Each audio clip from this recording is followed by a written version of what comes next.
This channel exists for one reason: to tell the truth about families who forget who built the table they eat at.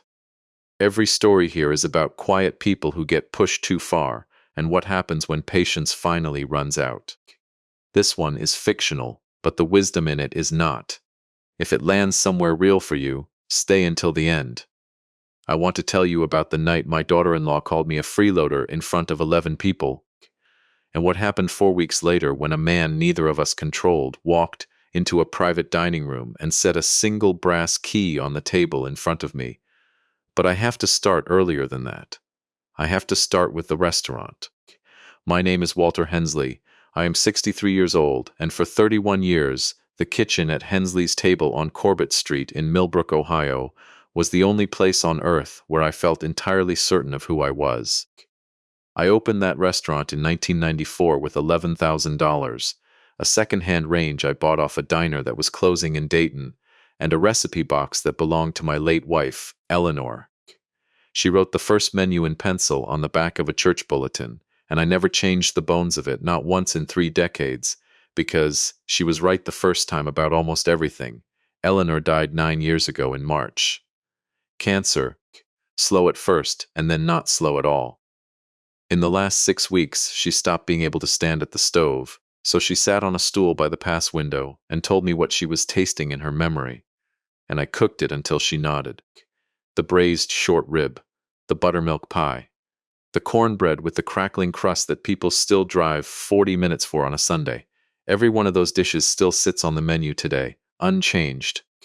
Because some things are not mine to improve. On the morning this story really begins, I woke at 4:45, the way I have every day since 1994, and drove the 11 minutes from my apartment above the old hardware store to the restaurant. I still keep a set of keys on a worn leather fob. Eleanor gave me the Christmas we opened. A small brass ring holding the front door key, the walk-in cooler key, and the original master key to every lock in the building, the one that still opens the office safe where her recipe box has lived since the day she died. I have carried that ring in my right front pocket every single day for 31 years. It has worn a smooth, faded patch into the denim of every pair of work pants I own. I unlocked the front door, flipped on the amber lights over the prep line, and started the stock for the day the way I always do. Onions first, then the bones, then the low simmer that fills the whole kitchen with something warm before the sun is even up. I was not the owner on paper anymore, not fully. 6 years ago, at 62, no, let me say this the right way. 6 years ago, when my knees started giving me trouble on the concrete floor, and my son Derek came to me with a plan, I signed 80% of Hensley's Table over to him. I kept 20%, and I kept the title of founder, which mostly just meant I still showed up every morning at 4:45 and cooked the short rib myself, because Derek was busy with what he called the vision, and somebody needed to keep the doors open the way Eleanor would have wanted them kept. Derek is 34. He is a good talker. He has Eleanor's quick smile and none of her patience, which I have never held against him, because grief skips people differently, and Derek was only 25 when his mother died. He married Ashley 2 years later, in a ceremony at a vineyard 40 minutes outside town that cost more than the restaurant made in its first 18 months combined. I paid for half of it without being asked twice. Ashley never worked in a kitchen a day in her life before she married my son, and she has never let anyone forget that she does not intend to start. She calls herself the Director of Brand Strategy for Hensley's Table, a title Derek created for her the year after the wedding. What that title means, as far as I have ever been able to tell, is that she posts photographs of food she did not cook, in a dining room she has never once helped clean, and refers to the restaurant in every single one of those posts as our vision. I want to be fair here, because Eleanor always told me a man who cannot admit the good in people he's angry at has already lost the argument with himself. Ashley is smart. She is genuinely gifted at making things look a certain way to strangers on a screen.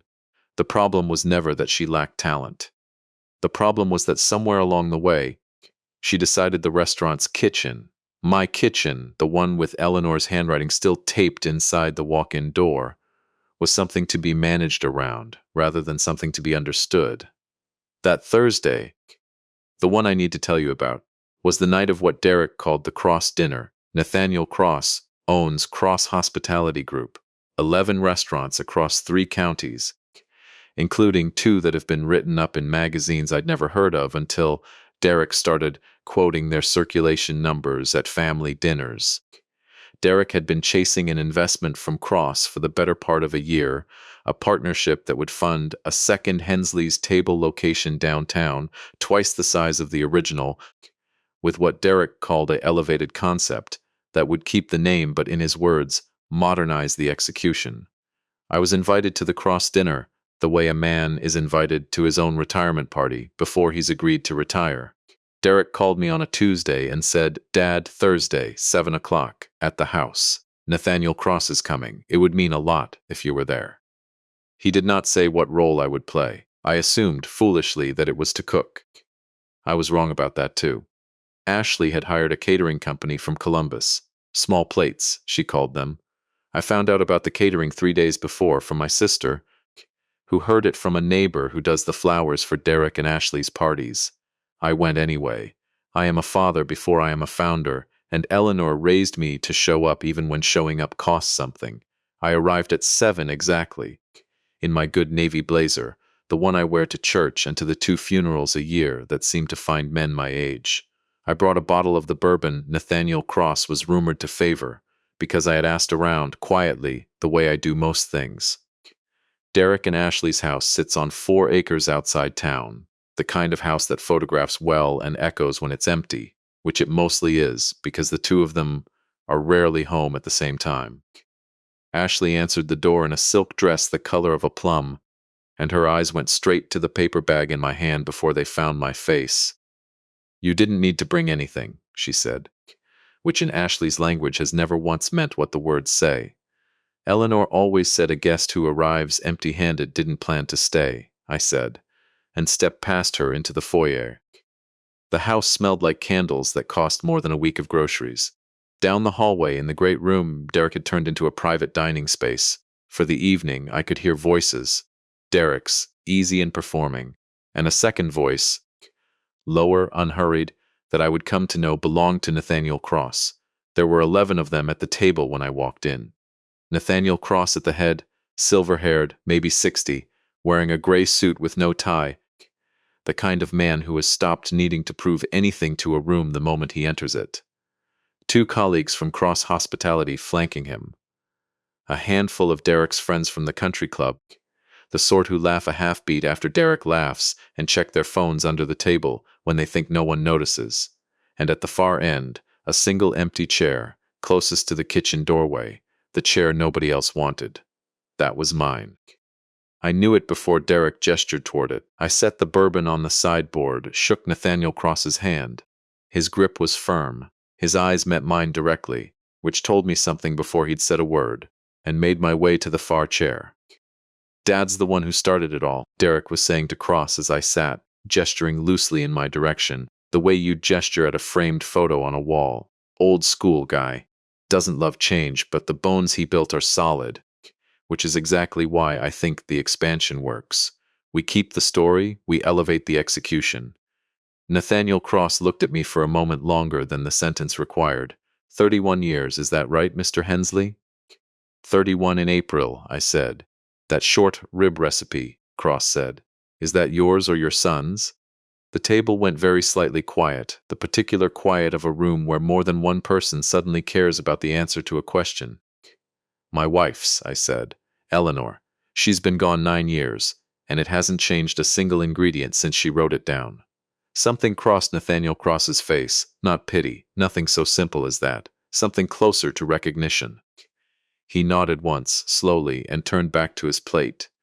Derek's jaw did a small thing I recognized, the tightening he does when a conversation has wandered somewhere he didn't script it to go. He steered it back within 30 seconds. Talking projected revenue, talking square footage, talking about the new location's narrative potential. A phrase I have never once heard used by a person who has actually cooked a meal for a stranger who needed one. I ate quietly. I answered when spoken to. I watched the way Derek's hand found his water glass every time Cross asked a direct question about numbers. I watched the way Ashley refilled wine and smiled at precisely the moments the room needed smiling, like a woman running a small, exhausting campaign. I had spent 3 decades reading a dining room for trouble before it became trouble. This room was telling me everything I needed to know, the same way a walk-in cooler tells you something's failing before the compressor actually quits. A smell, a hum, a half-tone off, nothing anyone else notices yet. It was Ashley who brought it to a head.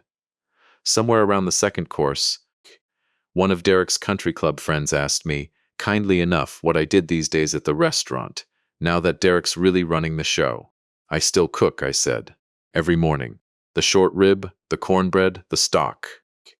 Ashley laughed, a bright, practiced laugh, the kind meant to be overheard rather than shared. Walter still comes in and does his little morning routine, she said, to the table more than to me. It's sweet, honestly. Keeps him busy.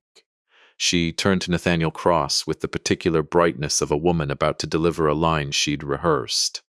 We've actually been talking about transitioning him out of daily operations once the new location's up. No offense, Walter, but you can't build a modern hospitality brand around somebody's dead wife's recipe box forever. The table laughed. Not everyone, but enough. I set my fork down carefully, the way I do when I need my hands to have something small and precise to occupy them so the rest of me stays still. Ashley, I said, I've paid the light bill on that building every month for 31 years, including the 11 months this year. Derek's expansion planning kept him from noticing it was due. I don't think I'd call that being kept busy. Her smile thinned. Nobody's saying you haven't contributed, Walter. It's just, at some point, family has to be honest about who's actually carrying this forward.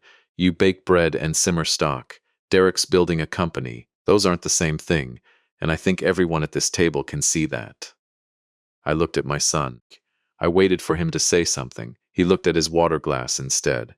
Ashley, I said, my voice even, I don't come to this table to be managed. I built the table. Derek's chair scraped back. Dad, come on. Nobody's attacking you. He built the table. Ashley cut in, and her voice had shifted now, sharper, the practiced brightness gone. He built a diner in 1994 that's coasted on nostalgia for 3 decades while everyone around him actually grew something. You want to talk about who's a freeloader in this family, Walter? You take 20% ownership of a business you barely show up to run anymore. You live rent-adjacent above a hardware store Derek's father-in-law owns at a discount, and you lecture us about contribution? She was standing now, one hand flat on the table. You're a freeloader with a nice apron and a dead wife's recipe box, and I am tired of pretending otherwise in front of people who matter. The room had gone completely silent. Even the caterer's staff, clearing plates near the kitchen doorway, had stopped moving. I did not raise my voice. I have found, across 63 years, that the men who raise their voices in rooms like that one have usually already lost whatever they were trying to win. I loved your husband's mother for 34 years, I said quietly. I buried her myself, picked the box, wrote the words on the stone, because Derek couldn't get through a sentence about it without breaking. I have gotten up at 4:45 every single morning since, including the morning after her funeral, because somebody had to keep her name on that door meaning something. You can call that a nice apron if you want to. I call it the only promise I've never broken. Ashley's mouth opened, and whatever was coming next, I never got to hear it. Because Derek stood so fast his chair tipped backward against the sideboard, and in the same motion, whether from anger at me or panic at Cross, watching all of it unfold, he reached across the space between us and shoved me, one flat hand against my chest, hard enough that I stumbled back a full step and caught the edge of the sideboard to keep from going down entirely, knocking the bourbon bottle to the hardwood floor, where it shattered. Nobody moved for what felt like a very long time. Nathaniel Cross was the first to stand, not toward Derek, not toward Ashley. He walked the length of that table, past every stunned guest, and stopped in front of me. He looked at the broken glass on the floor, at the bourbon spreading dark across the hardwood, and then at me. Mr. Hensley, he said, are you all right? I'm fine, I said, though my chest ached where Derek's hand had landed, and something further inside me, somewhere Eleanor used to keep, ached worse. Cross turned to Derek. His voice, when it came, was not raised either. It didn't need to be. I've heard enough for tonight, he said. He picked up his jacket from the back of his chair. He did not look at Ashley at all. At the door he paused, and he looked back at me one more time. A look that carried more weight than anything said at that table all evening. And then he was gone. I straightened my blazer. I bent, with some effort, and picked up the largest pieces of broken glass from the floor myself. Because 31 years in a kitchen teaches a man that somebody always has to clean up, and it might as well be the person still standing. Ashley didn't speak again. Derek stood by the window with his back to the room, his shoulders high around his ears, the posture of a man who has just watched something expensive slip through his hands and doesn't yet know how expensive. I let myself out. I did not go home. I drove the 11 minutes back to Hensley's table, unlocked the front door with the same brass key I've carried since 1994, and sat down on the low stool by the pass window. Eleanor's stool, the one she sat on those last 6 weeks, telling me what she remembered tasting. I sat there a long while in the dark kitchen, the smell of yesterday's stock still faint in the air, and for the first time since the funeral, I let myself cry without trying to stop it. I was still there at 11 when I heard a key turn in the front lock. My sister Renee's key, the one I'd given her 15 years ago for exactly nights like this one, though I'd never once had to use the arrangement until now. She walked in carrying a paper bag from the all-night bakery on 5th Street, the way she always does when something's wrong, because Renee has never once in 60 years believed that a crisis and a slice of pie were mutually exclusive. Pastor Wallace called me, she said, setting the bag on the counter.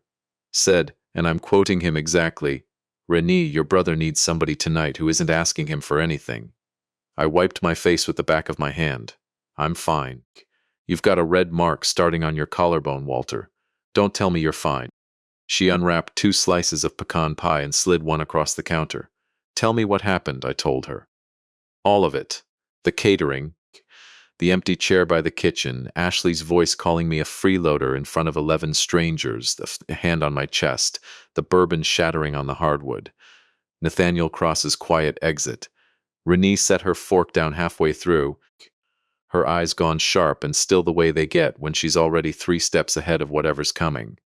He shoved you, she said, in front of a business partner. He didn't mean. I don't care what he meant. Her phone was already in her hand. Walter, I need you to think carefully.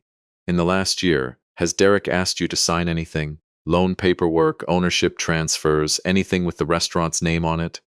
I thought back, and something cold moved through my stomach because the answer was yes, and I hadn't thought about it in months.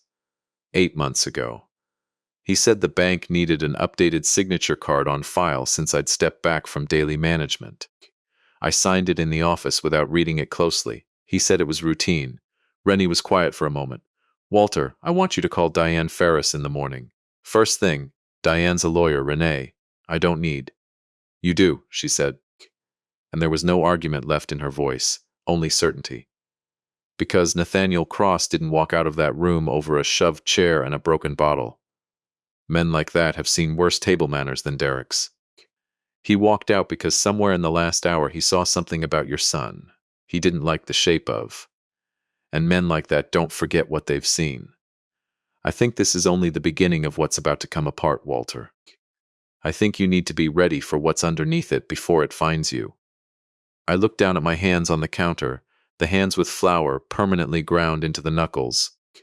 The small burn scar on the right thumb from a rack pulled wrong 20 years back, the same hands that had cooked Eleanor's short rib every morning for 31 years, and had, 4 hours earlier, caught myself against a sideboard so I wouldn't fall in front of a room full of strangers. I didn't know yet what Renee already suspected. I didn't know that the signature card I'd signed without reading was the first thread of something much larger, or that in 4 weeks I would stand in a private room above a bank on Corbett Street and watch Nathaniel Cross set a single brass key on the table in front of me. A key that would explain, all at once, why he'd really walked out that door and what he'd already decided to do about it. But that night I only knew one thing for certain. I picked up my fork and I ate the pie. It's good, I said. Renee smiled, though her eyes stayed serious. Told you. I did not sleep that night.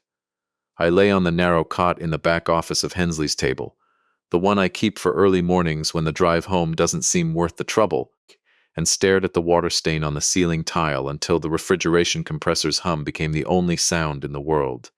At 6:15, I gave up trying. I made coffee, drank it standing at the pass window, and watched Corbett Street go from black to gray to the pale washed-out blue of an Ohio morning that hadn't decided yet whether it wanted to be spring. At 7 sharp, I called Diane Ferris. "I'm already dressed," she said. Before I'd finished my first sentence, Diane had been Eleanor's attorney first, back when Eleanor drew up the original partnership papers for the restaurant in 1994, and mine ever since. She had a mind like a filing cabinet built by someone who never lost a single document in her life. She arrived at the restaurant 20 minutes later in a charcoal coat, reading glasses pushed up into her gray hair, a leather satchel over one shoulder moving through the empty dining room like she'd designed it herself. "Tell me everything," she said, setting the satchel on the nearest table. "Rennie gave me the outline on the phone.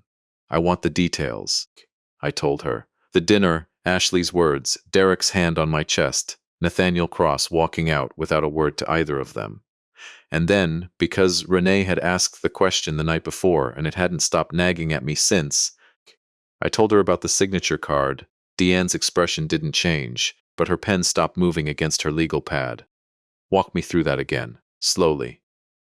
8 months ago, Derek came to me at the restaurant, said the bank needed an updated signature on file now that I'd stepped back from day-to-day management. He had the paperwork already filled out, just needed my signature at the bottom. I was between the lunch and dinner service. I didn't read it line by line. I trusted him. "Do you remember which bank?" "Millbrook Community Trust. Same one we've used since 1994. Diane wrote something down, then looked up at me directly. "Walter, I need you to think hard. Has Derek ever asked you for access to anything else? Keys, account numbers, the safe combination?" And there it was, the thing I'd been not quite letting myself remember since Renee first asked. 2 years ago, I said slowly. He asked for the master key, said it was in case there was ever an emergency at the restaurant, and I couldn't get there fast enough. A fire, a break-in, anything. I had a spare cut for him off the original brass ring. I never asked for it back. Diane set her pen down very deliberately. "I want you to think about what that key opens. Front door, walk-in, office." I paused. "The safe where Eleanor's recipe box lives," Diane said. "And where, I assume, the original 1994 partnership documents live. The ones that specify exactly what percentage of Hensley's table belongs to you, and under what conditions that percentage can be transferred." The cold feeling from the night before spread through my chest again, wider this time. "You think he's been in the safe. I think," Diane said carefully, "that a man who asks his father for a spare master key 2 years before pitching an investor on an elevated concept expansion, and then asks that same father to sign an unread signature card 8 months before the pitch dinner, is a man who has been building towards something for a while. I don't know yet what it is, but I intend to find out before he finds a reason to move faster." She made 2 phone calls that morning, right there in the empty dining room, with me sitting across from her at a table Eleanor used to seat regulars at every Tuesday for 11 years. The first was to Millbrook Community Trust, to a loan officer named Patricia Nguyen, who Diane had known for the better part of a decade through an unrelated property dispute, and who, as Diane put it, owes me a favor she's been waiting to repay. "Patricia, I need you to run something quietly," Diane said, once the call connected. "Any loan applications, collateral filings, or account modifications tied to Hensley's table, or to Walter Hensley personally, filed in the last 12 months. I need to know if anything was submitted using his ownership stake as security." There was a pause on the line, the sound of keys clicking. Then Patricia's voice, lower now, more careful. "Diane, there's something here. Give me until this afternoon. I want to pull the actual documents before I say anything over the phone." The second call was to me, though I was sitting right across from her. Diane simply turned the legal pad toward me and had me confirm, one by one, every document I could remember touching in the last 2 years connected to the restaurant. It took 40 minutes. By the end of it, my coffee had gone cold, and my hand ached from gripping the mug too tightly. Patricia called back at 2:15 that afternoon. Diane put her on speaker. "I found it," Patricia said. 11 months ago, a business expansion loan application was filed under Hensley's Table LLC, requesting $400,000, collateralized in part by a 20% minority ownership stake. Walter's stake, pledged as security in the event of default. The pledge document carries Walter's signature. I felt the room tilt slightly. I never signed anything pledging my ownership stake. I signed a bank signature card. "That's the thing, Walter," Patricia said. I pulled both documents side by side. The signature on the pledge form doesn't match the signature card you signed 8 months ago. It doesn't match your signature on file from 1994 either. It's close enough to pass a glance.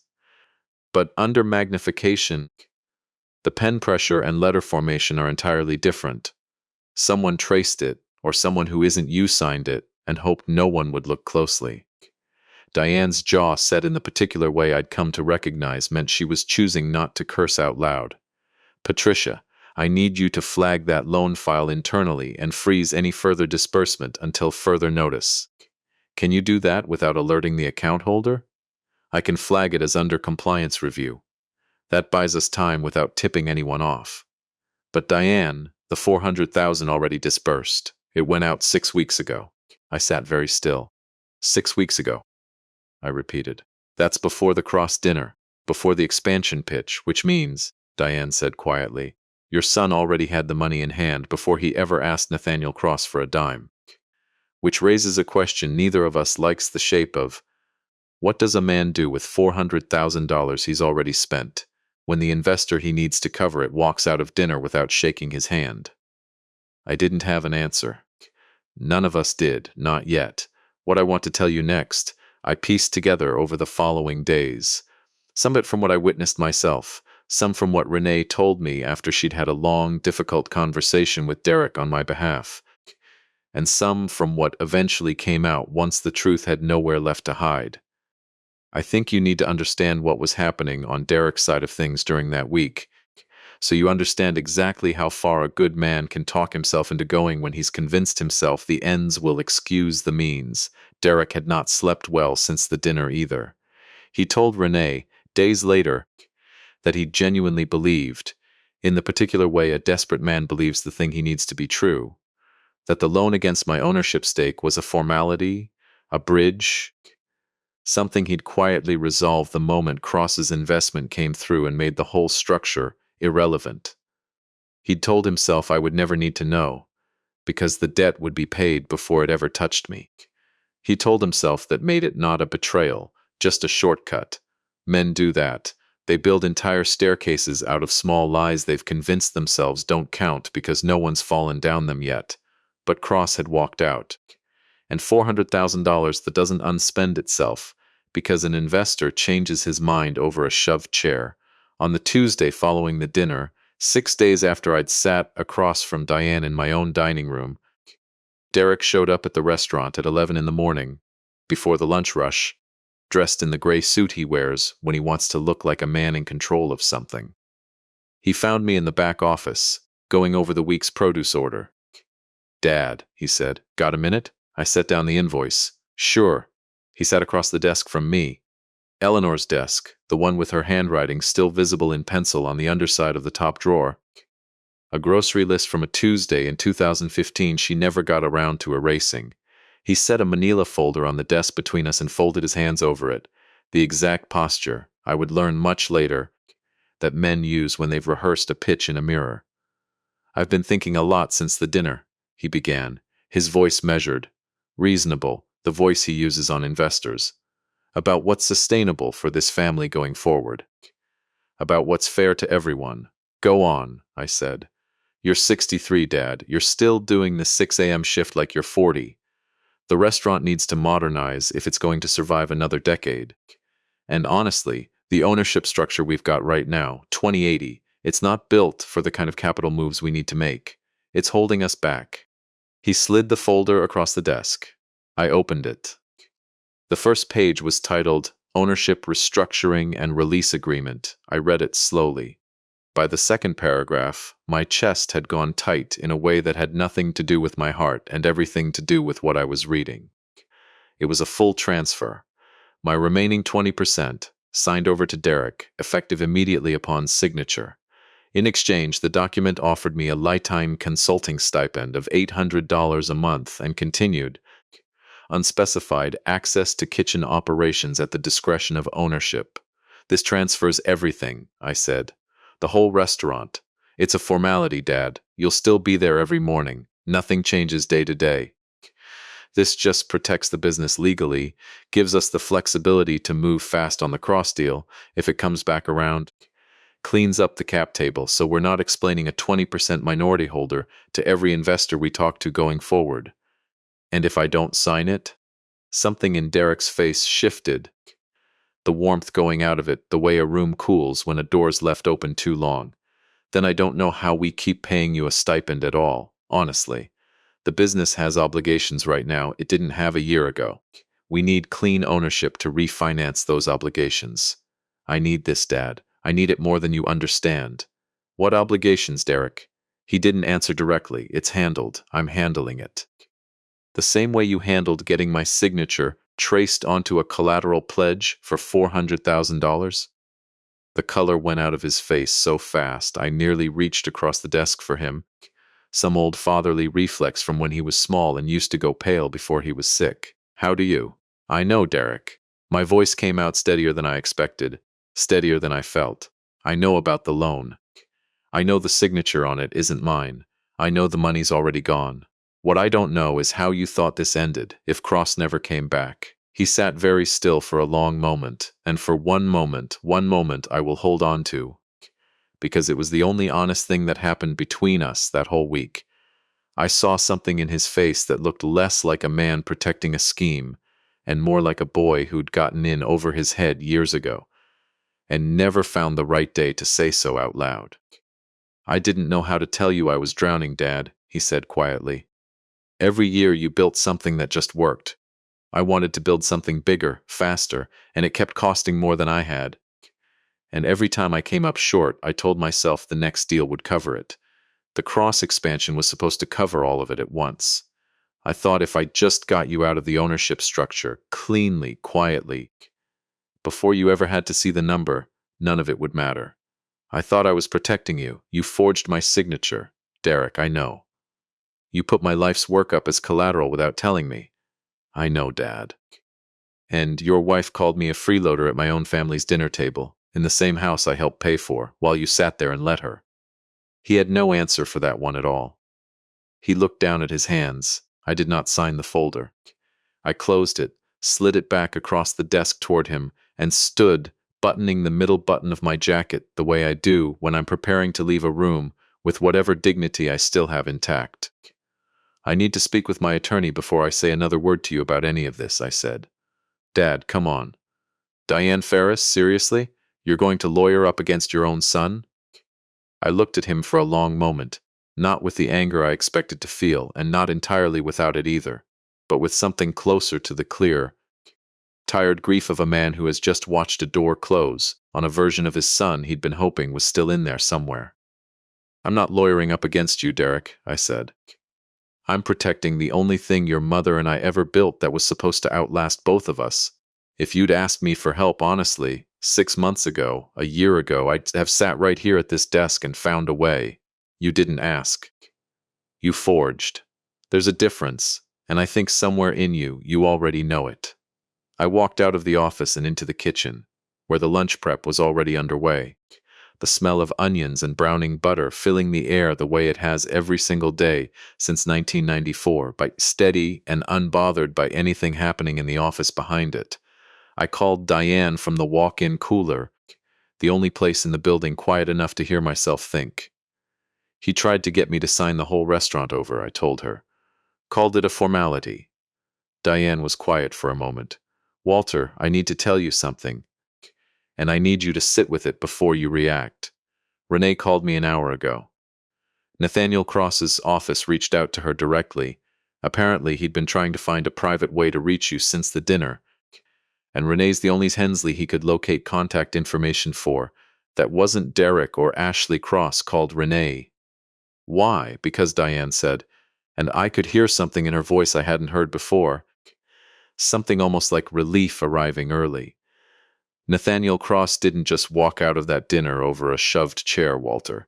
He walked out because somewhere in that conversation about your wife's recipe and your 31 years, he recognized something about you he wanted to look into further on his own, quietly, before he said a word to anyone. And what he found changes everything about what happens next. What did he find? He wants to tell you himself, Diane said. He's asked for a meeting. Friday morning, 9 o'clock at Millbrook Community Trust. A private room upstairs, the one the bank uses for closings. Patricia Nguyen will be there. So will I. So I'm told. Will your son? Though I don't believe he understands yet what kind of meeting he's actually walking into. I stood in the cooler a long moment, the cold settling into my shoulders, my breath fogging faintly in the chilled air, and felt something shift inside me that I hadn't felt since before the dinner. Not hope exactly, something quieter and more durable than hope. The particular feeling of a man who has spent a very long week bracing for a blow and has just been told, instead, that someone he barely knows may have already started building him a way out. Friday, I said. Friday, Diane confirmed. Wear the navy blazer, Walter. I have a feeling you're going to want to look like exactly who you are. I hung up the phone and stood in the cooler a moment longer, my hand resting on the brass ring in my pocket. The same one Eleanor gave me the Christmas we opened, the master key worn smooth from 31 years of mornings. I did not know yet exactly what Nathaniel Cross had found, or what he intended to do with it. But for the first time since Ashley's voice had cut across that dinner table, calling me a freeloader in front of 11 strangers, I let myself believe that the week was about to turn, and that whatever was coming Friday morning, I would not be facing it alone. Friday morning, I woke at 4:50 without an alarm, the way my body has decided mornings work regardless of what the day holds.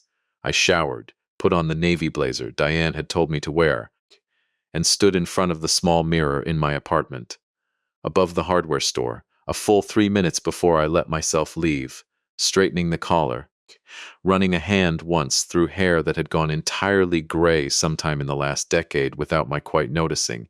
I drove to Hensley's table first, before the bank, because some habits don't bend even for mornings like that one.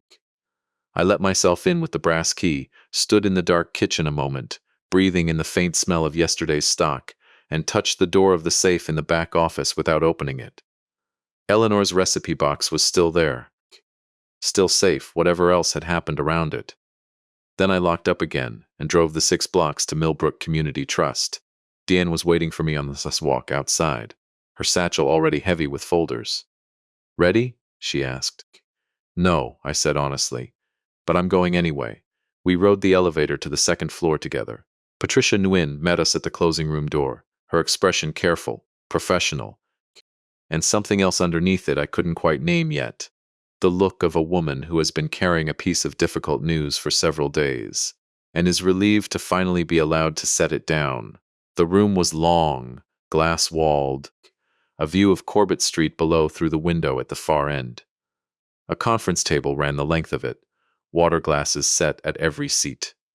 Derek was already there when we walked in, seated near the head of the table in his gray suit. A leather folio open in front of him, papers arranged with the same careful precision I remembered from the Manila folder 6 days earlier. He looked up when I entered, and something crossed his face. Not quite fear yet, but the beginning of it, the look of a man realizing the room he's walked into is not the room he prepared for. Dad, he said, I didn't know you were. Neither did I entirely, I said, and took the seat Diane gestured me toward. Across the table from my son, Nathaniel Cross arrived 4 minutes later, in the same gray suit as the dinner, unhurried, the quiet confidence of a man who has never once needed a room to like him before he's finished speaking. He set a folder of his own on the table, but did not open it yet. He looked at Derek's arranged papers, then at me, and something in his expression settled, decided, final. Before we start, Cross said, taking the seat at the head of the table, we're going to wait for one more person. Derek's composure flickered. I wasn't told. He's coming up now, Cross said, and looked toward the door. It opened, and a man I didn't recognize walked in, mid-40s, a charcoal jacket, a badge clipped visibly to his belt, a folder under one arm. He introduced himself as Detective Raymond Thornton, Millbrook Police, Financial Crimes and Elder Exploitation Unit, and the temperature of the room changed entirely in the space of that single sentence. Derek's hand, resting on the table, had begun to shake very slightly. "What is this?" he said, his voice thinner than I'd heard it in years. Nathaniel Cross opened his folder at last and set the first document on the table, sliding it across to where everyone could see it. "Derek, when your father mentioned his wife's recipe at dinner last week, something about the way he spoke about the restaurant told me this was a man who built something real, brick by brick, over 3 decades, and never once tried to dress it up as more than it was. That kind of honesty is rare in this business. So the next morning, before I decided anything about the expansion, I had my own team run a quiet review of Hensley's table's financial filings. Standard diligence before any partnership, nothing unusual. What we found was not standard at all." He nodded to Patricia, who stepped forward and began laying documents across the table, one at a time, the way a dealer lays down a hand no one else at the table wants to see. "This is the collateral pledge filed 11 months ago against Walter Hensley's 20% ownership stake," Patricia said. "Bank records confirm the signature does not match any signature on file for Walter Hensley, going back to 1994. A second document. This is the $400,000 disbursement, issued 6 weeks before the dinner at which Mr. Cross was pitched an expansion that had, in fact, already been substantially funded and substantially spent. A third, and this is a partial accounting our compliance team was able to reconstruct of where those funds actually went, not toward expansion costs at all, but toward outstanding debts on 2 prior ventures under Derek Hensley's name that predate the restaurant loan entirely." Diane placed a fourth document on the table, her voice steady as stone. "This is a sworn statement from Walter Hensley confirming he did not authorize, sign, or have knowledge of the collateral pledge until 6 days ago. This is a certified copy of the ownership restructuring agreement Derek presented to his father this past Tuesday, attempting to secure full transfer of the remaining ownership stake under circumstances that, given everything else on this table, constitute an attempt to conceal the fraud rather than correct it." Derek's hand had stopped shaking and gone rigid instead, flat against the table, his knuckles pale. "Dad," he said, and his voice cracked on the single syllable, "I was going to fix it. I swear to you, I was going to fix all of it." "I know you believed that," I said quietly, and I meant it, because I did believe he'd believed it, even now. "That doesn't change what you did." Detective Thornton set the warrant on the table in front of Derek and let him read the header himself. "Derek Hensley," he said, his voice level, unhurried, the voice of a man who has done this many times and stopped being surprised by any version of it long ago. "You're under arrest for forgery, financial fraud, and exploitation of a vulnerable adult under Ohio Revised Code, Section 2913.05. You have the right to remain silent. Anything you say can and will be used against you." "Vulnerable adult," Derek repeated, staring at me now, something breaking open in his face. "Dad's not. He's not vulnerable. He's the strongest person I know." "The statute doesn't measure strength, son," Diane said, not unkindly. "It measures trust and what was done with it." The handcuffs went on before Derek finished his next breath. I watched it happen from across the table, and I want to tell you honestly, I did not feel the satisfaction I might have expected to feel watching my own son led out of a room in restraints. What I felt was quieter than that. A long, slow exhale, the kind that comes after you've been holding your breath so consistently you've forgotten what it feels like not to. "Dad," Derek said, at the door, Thornton's hand steady on his arm. "I'm sorry. I'm so sorry." "I know," I said. "I hope you find your way to being a man your mother would recognize again. I mean that." He didn't answer. The door closed behind him, and the room was very quiet. Nathaniel Cross let the silence sit for a moment before he spoke again. "Mr. Hensley," he said, "I owe you an explanation for why I'm the one who found all this, rather than simply walking away from a business relationship gone sour and letting the two of you sort out your own family's affairs. I'd like to hear it." I said. He reached into his jacket and set a small object on the table between us. A single brass key, heavier and newer looking than the worn one in my own pocket, attached to a plain steel ring. 22 years ago, Cross said, I was a line cook at a diner outside Columbus that went under because the man who owned it treated the people who built it like furniture, right up until the bank took the building out from under all of us in a single afternoon. I promised myself if I ever built something of my own, I'd know the difference between an operator and a founder before I ever handed either one of them capital. When your son talked about his vision at that dinner, he used every word a slick operator uses. When you talked about your wife's recipe box, you used the words of a founder. I've built 11 restaurants on trusting that distinction, Mr. Hensley, and I've never once been wrong about it. He slid the key across the table toward me. That's the master key to the flagship location we've been developing downtown, the one your son pitched as the expansion site. I own the building outright. I've decided I'd like to open Hensley's table there myself, as a full partner with you, not with the ownership structure your son proposed. 60% to me for the capital, 40% to you, full operational control in your hands, your name on the lease, your wife's recipes on the menu exactly as they've always been. No elevated concept, no modernized execution, just the restaurant, done right, at twice the size, with your hands still on it every morning at 4:45, for as long as you want them there. I looked down at the key in my palm, and then at the worn brass ring still in my pocket, the one Eleanor gave me the Christmas we opened, and I understood, all at once, why the title of this whole difficult week had turned out to be true in a way none of us could have predicted at that dinner table 6 days earlier. The restaurant owner had brought me the master key, not to take anything from me, but to hand back, in full, the one thing my son had spent a year quietly trying to sign away. Why me? I asked. You could build this with anyone. Younger, faster, cheaper. Because faster and cheaper is exactly what your daughter-in-law called you at that dinner table, Cross said, and I have never once, in 30 years in this business, seen faster and cheaper outlast someone who shows up every single morning for 31 years because he made a promise to a woman with a recipe box. That's not nostalgia, Mr. Hensley. That's the only kind of business that actually survives. I closed my hand around the key. I want to tell you what happened in the weeks after because I think it matters more than the arrest did. Ashley called me 11 days later. I almost didn't answer. When I did, her voice was smaller than I'd ever heard it, stripped entirely of the brightness she'd worn at that dinner like armor. I didn't know about the loan, she said. I want you to believe that. I knew Derek was stressed about money. I didn't know how far he'd gone. I believe you didn't know the specifics, I said. But Ashley, you called me a freeloader at a table I helped build, in front of a room full of strangers. And you meant every word of it in the moment you said it.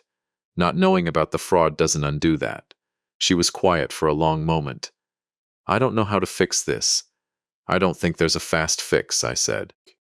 I think there's a slow one if you're willing to do it. Show up. Not for a season. For years, the way Derek's mother would have.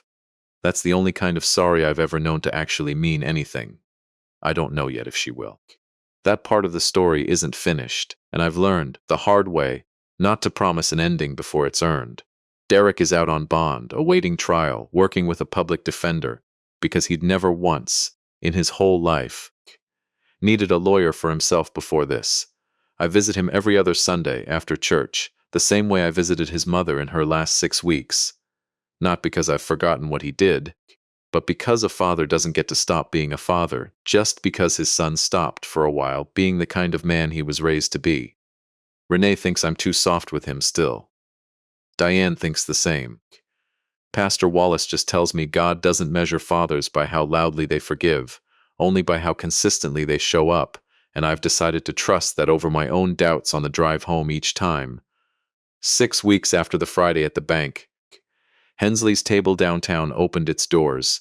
Same recipes, same handwriting taped inside the new walk-in, same short rib recipe Eleanor wrote in pencil on a church bulletin 31 years ago, now printed carefully in the new menu exactly as she left it. I cut the ribbon myself at 63, with the new master key on the same worn leather fob. Right alongside the original, Nathaniel Cross came to opening night. So did Renee, and Pastor Wallace and Patricia Nguyen, who'd become something like a friend through all of it. Diane sat at the corner table with a slice of buttermilk pie. She insisted on paying for it despite my protests. Cross took a bite of the short rib, the same dish Eleanor perfected on a stool by the pass window in her last 6 weeks, and looked up at me across the room. "Your wife," he said, "sounds like she knew something most people spend a whole career trying to learn." "She did," I said.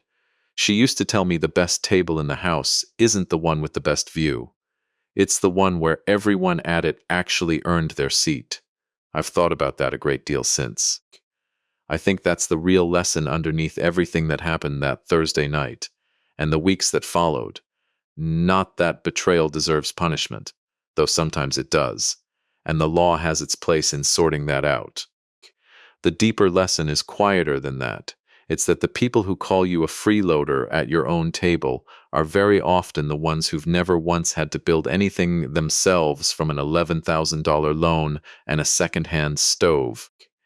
And the people who quietly hand you back a key you never asked for are very often strangers who saw, in 5 minutes of honest conversation, something your own family had stopped being able to see at all. I still get up at 4:45 every morning. I still cook the short rib myself. The brass ring in my pocket is heavier now, 2 master keys instead of one, and some mornings, standing at the pass window before the sun is fully up, I still talk quietly to Eleanor while the stock comes to a simmer, the way I have every single morning for 9 years. I don't know exactly what happens with Derek's case, or with Ashley, or with the family we used to be before that Thursday night pulled everything into the light all at once. But I know the table is still standing. I know it's mine, fairly and finally, in every way that matters. And I know that whatever comes next, I earned my seat at it a very long time ago, one quiet morning at a time. If this story found you somewhere real tonight, tell me in the comments where you're watching from. I read everyone. And if you know someone who's been made to feel small at their own table, share this with them. Sometimes the truth doesn't arrive loud. Sometimes it arrives quietly in a brass key, set down by someone who was never asked to care, but did anyway.